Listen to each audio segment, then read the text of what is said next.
this kid explains in very simple terms, and this is by Conspiracy Theories page, because it breaks down the Mandela effect and alternate dimensions.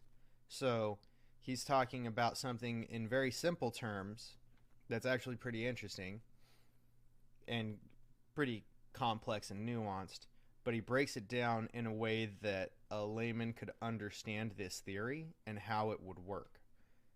And it makes a lot of sense logically based on my very limited knowledge of physics. So, Assume that this folder is a dimensional plane. Now, assuming that it is no height and no depth, what would this mean? It would mean that it's a one-dimensional world. So if, hypothetically, an organism was living inside of it, it would only be able to move in a linear path forward and backwards in a straight line. basically an x-axis on a graph, right? Now, if we go to the second dimension, we have two dimensions. We have width and we have length. So an x and a y-axis. So hypothetically, if an organism lived inside of here, then it would be able to move up, down, left, right, and anywhere else in between. And a two-dimensional world is comprised of an infinite series of one-dimensional worlds stacked upon each other. Just as our three-dimensional world, which has depth and length and height. So an x, a y, and a z-axis. So you can get 3D objects like a sphere, a cube, a pyramid. You end up with these 3D objects instead of just two-dimensional flat objects. So you're playing a video game with an open world that you can fully explore as opposed to a side-scroller. Is comprised of an infinite series of two-dimensional worlds. So, now that I have stacked many folders upon each other, we have three dimensions. We have depth, we have length, and we have width. Now what happens if you keep going on from here on out? We would have a four-dimensional world, but what exactly is a fourth dimension? See, now this is where it starts to get interesting, and you have to really think about what he is saying to kind of wrap your mind around it, because this is the portion of it that's a little complicated, because we live in a three-dimensional world, therefore our perception and understanding would be fairly limited to a three-dimensional world's existence. Perceiving a fourth-dimensional world is something we can speculate and theorize about how that would look, but we wouldn't understand how to interact with it or perceive it because we're limited to the way we were created in a three-dimensional existence. In order to understand this, we need to understand how dimensions are perceived. We live in the three-dimensional world, but despite that, we actually view things to be two-dimensionally. Take a perfect sphere, for example. If you're looking at a sphere, it looks just like a regular two-dimensional circle. The only way that you can tell it's an actual sphere instead of a circle is because of the hues of light on it. So just like in a two-dimensional. See, and by the hues of light, he's talking about the shadows that are cast when light hits something. Shows us depth. World. If a organism in the two-dimensional world was looking upon a circle, the light would make it appear to be lighter at one end and darker in the middle. Also, if an object is moving closer and farther away from you, you don't actually perceive that it's getting closer and farther away. You see that it's getting smaller or larger, and then you assume that it's getting either farther away or closer. But let's say that an object was to grow in perfect equilibrium, so that it was growing at the same speed that it was shrinking as you move it farther away. So kind of the same theory to its growth rate as it moves away from you as the way that our moon rotates at the same rate of speed as it orbits the Earth, which is the reason that we see the same side of the moon all of the time, and we don't really ever see the back of the moon, right? We only ever see the same face of the moon because it's constantly rotating at the same speed that it's orbiting us, only showing us the same face. So it's the same kind of theory, but with growth in distance. rather than orbit and rotation. Then you would not be able to tell, without any lights or if there were details on the object, that it's moving or growing at all. You may have assumed that since we perceive things to be in 2 dimensions, that a 2-dimensional organism would see in 1 dimension. So, as we're watching this rubber band expand as it moves farther away from this little organism in the 2-dimensional world, it does not actually perceive anything is happening to it because it's growing at the same speed that it's moving farther away. But since we can actually see it from the 3-dimensional world and perceive things to be in 2 dimensions, we can see things for how they actually are. The reason that the 2-dimensional... See, that's... hopefully that kind of explains the difference there as well, in a way that's easy to wrap your mind around. Organism doesn't see things the way I think he does a really good job of because breaking it down, to be honest. Sees things in 1 dimension, just how we, 3-dimensional creatures, see things in 2 dimensions. So in a way, we don't really see our world the way it truly is. A 4-dimensional creature, however, seeing our 3-dimensional world in 3 dimensions, would be able to see through things. Would be able to see absolutely everything, just as we could see if there was several organisms spread along a 2D environment on your floor. You would be able to see inside houses. You would be able to see inside of people. So if a 2-dimensional world, a flat surface, is just made... See, which is once again speculation and theorizing, because we don't really have any knowledge of how a 4th dimension would operate or view things within our dimensional existence. Like when we look at something that's 2-dimensional, we don't see through it, right? It doesn't give us x-ray vision to see through it. So depending on how the 4th dimension would operate, maybe, but not likely, right? It's theorizing on how that dimension would interact with seeing things in our dimension. Of an infinite amount of lines, then the 3D world is just made out of an infinite amount of planes. So the 4D world, logically, is made out of an infinite amount of 3D objects. Though they're not just put together like you would, like building blocks. That's not how the 4D world is. That would just be 3D again. See, once again, he's theorizing of how this would work. See, this is what I meant with this is a complicated thing to understand when he is describing the 4th dimension, because we can't really perceive it, and everything about it from anybody is going to be theory, because we do not exist in a 4-dimensional world. So we don't understand how the hell that would even look, how it would exist, how it would operate, and so explaining it is difficult, understanding it is difficult, and it's all theory. Understand the logical progression of mathematics in our world. Imagine that this connects piece represents the 1st dimension. It's simply a straight line, which is basically... Speaking of connects, I had these things when I was a kid, and they were so damn fun. I miss things. I miss these types of things. They were so good. What the 1st dimension looks like. And if you add 3 more of these straight lines and connect them so that adjacent sides are perpendicular and opposite sides are parallel, then you have the basic shape of the 2nd dimension. You have a square.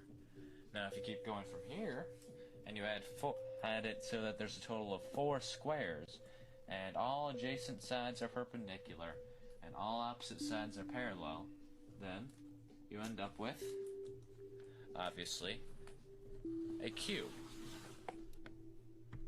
So if you tried to keep going from here, then you would have a 4-dimensional basic shape. You would have what's called a tesseract. Now I cannot show you. Yes, tesseract, which is a shape that we don't actually have a shape for, to my knowledge. I've never seen anybody actually create a shape for it, because of the fact that it's supposed to exist in a 4-dimensional plane, and we do not live in one. A tesseract. But you need to understand that it's basically 4 cubes that are within each other that have all adjacent sides perpendicular and all opposite sides parallel. Yet there are 4 lines connecting to each vertex. So A tesseract would look somewhat like this picture. Now, that's not exactly what it looks like, because this is a two-dimensional depiction, and obviously not all of the lines are straight.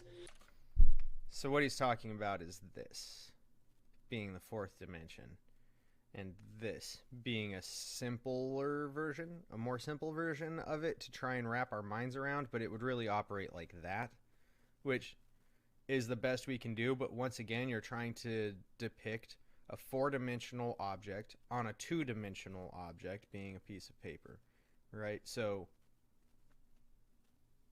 we're not really able to perceive it. This is probably about as good as you're going to get with being able to put it into a visual perspective, because we don't have a way to interact with a fourth dimension living in a three-dimensional existence. So, I cannot show you what a tesseract actually looks like because we cannot perceive things in the third dimension. You cannot even imagine what a tesseract looks like. You cannot physically, you cannot in your mind picture the fourth dimension or a fourth dimensional shape. And you can keep going on from the fourth dimension even. You can go to the fifth dimension, the sixth dimension, the 71st dimension. It doesn't matter. Theoretically, there are an infinite amount of spatial dimensions. See, and this is what I was saying is my limited knowledge of physics.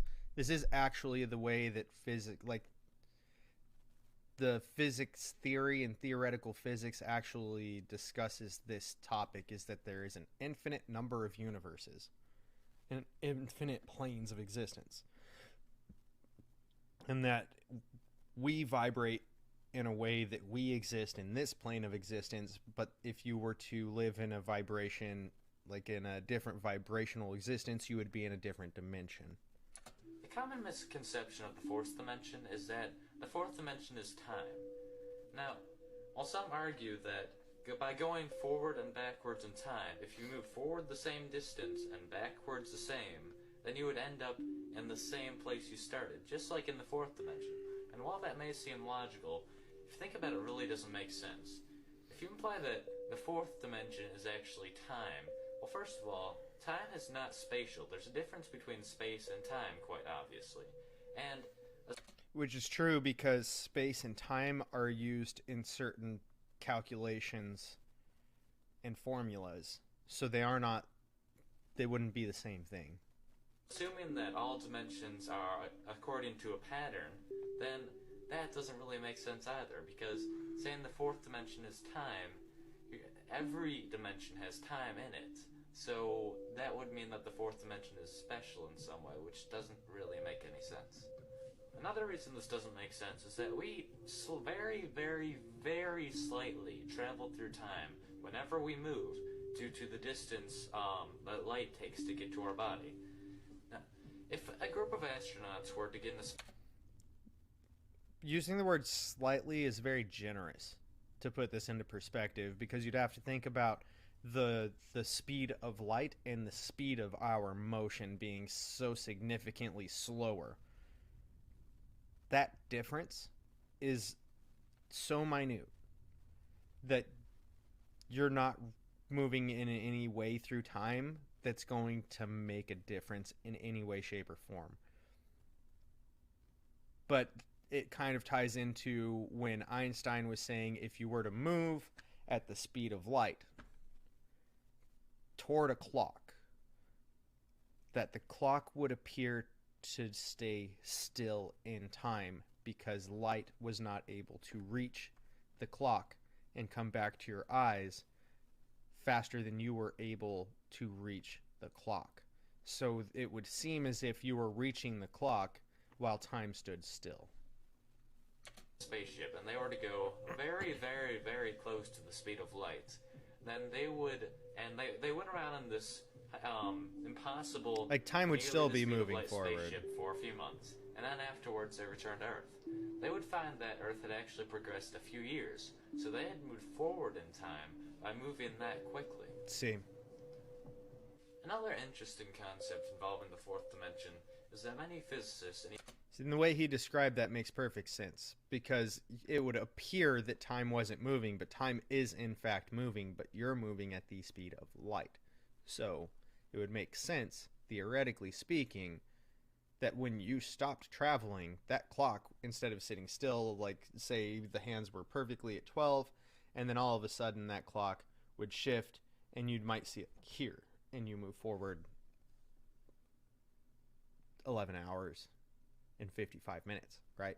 So as just an example of how that would work, is all of a sudden the hands would skip when you came out of that. Even mathematicians may say that the dimensions are very, very slightly curved. Because if you really think about it, nothing can be truly, absolutely infinite. So imagine that the first dimension, the line, is just very, very slightly curved, so that after a very long time, it will end up kind of like the Earth. You don't see the curve in the Earth when you're standing and staring at the horizon. It appears to be level because it's so slight, but it'd be much larger than the horizon of the Earth, right? Like the length of the universe, so, for instance. As suggested by many physicists, if you keep going in the same direction, then you will end up where you started after a very, very long amount of time, obviously. And the same thing would happen to the second dimension. If it's just a square, and then you extend it very, very slightly in a curve, and it will eventually make a sphere. And the same thing happens in our dimension, except it will form a very, very slightly curved third dimension, which will form a four-dimensional universe, basically. So what this kind of means is that which is an interesting way of explaining it. Within a four-dimensional world, and the four-dimensional world is within a fifth-dimensional world, and so on. Now, I did say that nothing can be true. See, so basically they would all be existing within each other, but they would also all be different vibrations of existence. And I don't know if this video is actually going to get to what the fuck I was hoping he was going to get to. Really infinite, but if this because I couldn't true, find the original a video dimension that I'd seen. is really within another dimension, within another dimension, within another dimension, then I'm implying that there's an infinite amount of dimensions, which is the only problem I really have with this theory. I'm not sure if it ever stops, or if infinity is really even possible. We don't know that. Thanks for watching my video, and I hope this gave you an idea of what the fourth dimension is. So this video doesn't go on to explain what he went into with the Mandela effect, which is too bad. So I'll try to explain how he explained that. But I'm going to do it with pieces of paper because he kind of just draws lines to do it. But let's say these different sheets of paper is how he explains it, are different universes that we all live within, and this is the plane of existence we live in, and this next one down here is the universe next door. So the way he explains this is, let's say that maybe I could do this in paint pretty well. We'll try it in paint. Why not? Because this is what I was hoping it was going to get to. The original video I saw, I couldn't find. It might have been removed. I don't know.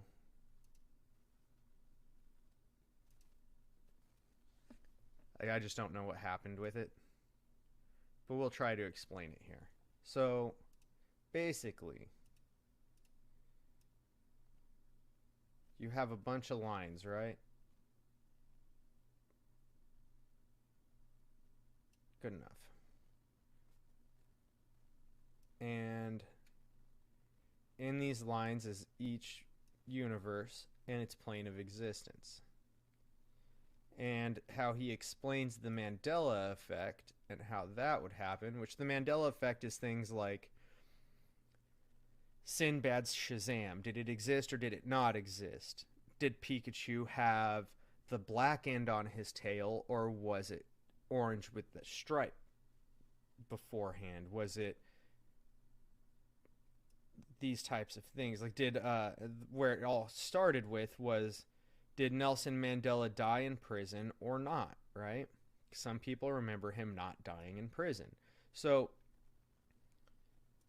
what he says is the Mandela effect is essentially explained as if each one of these is one plane of existence with people living on it in almost an identical world, but there are very slight variations in the way that life exists within that universe.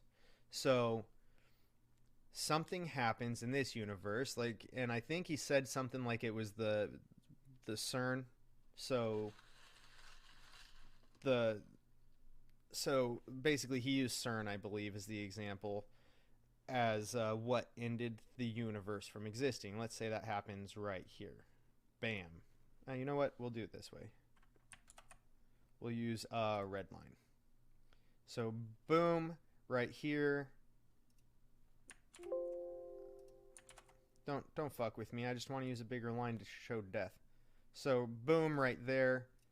That's where this plane of existence ends. Right there. Boom. That universe completely wiped out because they booted up CERN. However, because of how this operates and the fact that this is actually much closer together than we're looking at right here. So maybe if we... I don't want to fuck with it too much. It's just too much.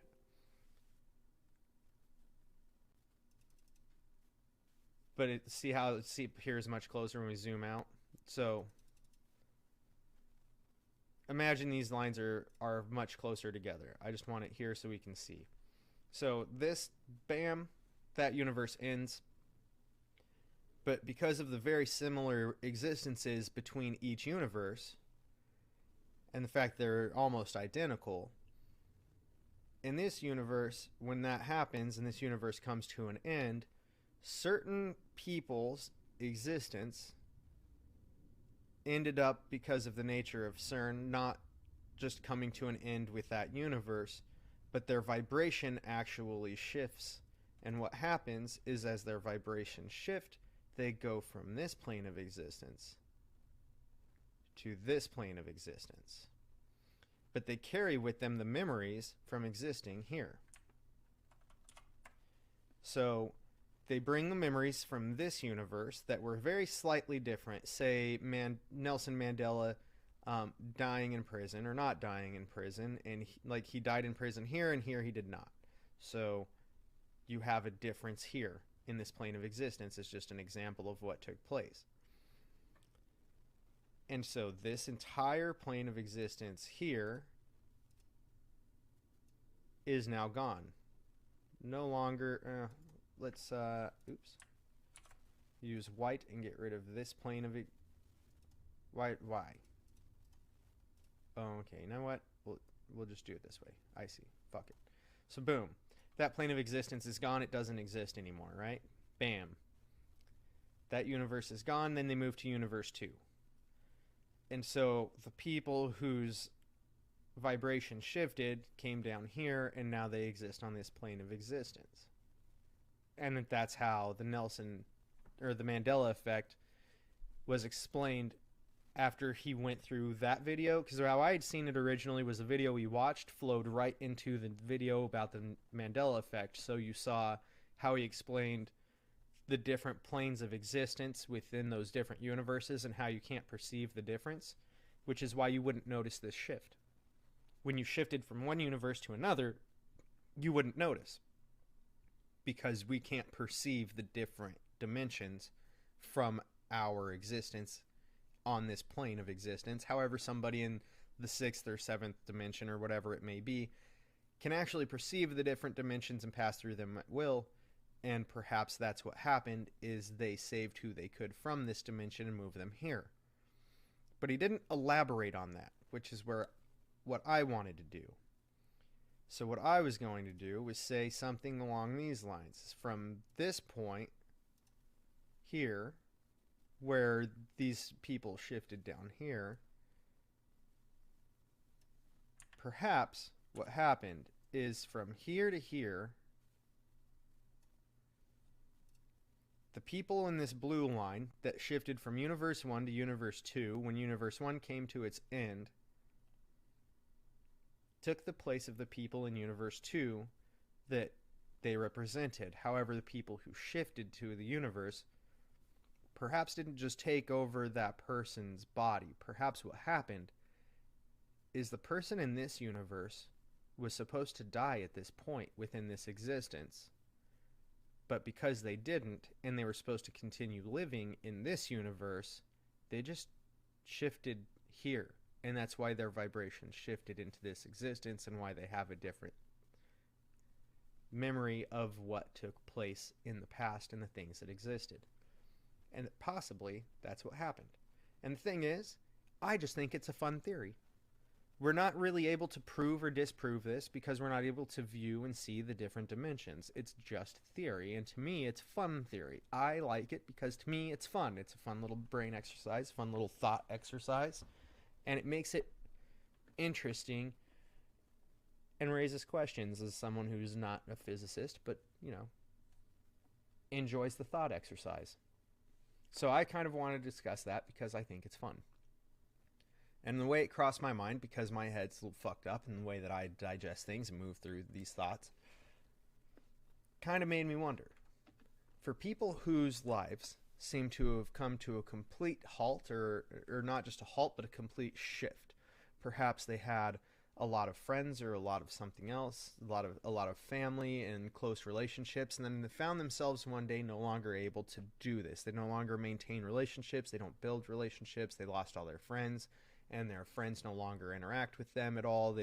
They grew apart is what people say, but yet they grew apart from literally everyone they knew, and then they're also incapable of building new relationships. Well, maybe that's because the only people they're capable of building relationships are people from this green line. People who are supposed to be dead within the universe that they live in, but shifted from the other universe where they should all be alive. And the reason that those relationships seem to be impossible to create and maintain is because they're trying to have and maintain relationships with people from an existence in a universe where they no longer exist. They're supposed to be dead. So this universe has grown apart from the people who shifted from the first universe. Crossed my mind as an interesting theory that I kind of wanted to discuss and bring up just as a little, wouldn't that be interesting? Because, once again, you can't really prove or disprove it because we don't have any way to observe that dimension of existence. So it's just interesting. And that's all there is to it.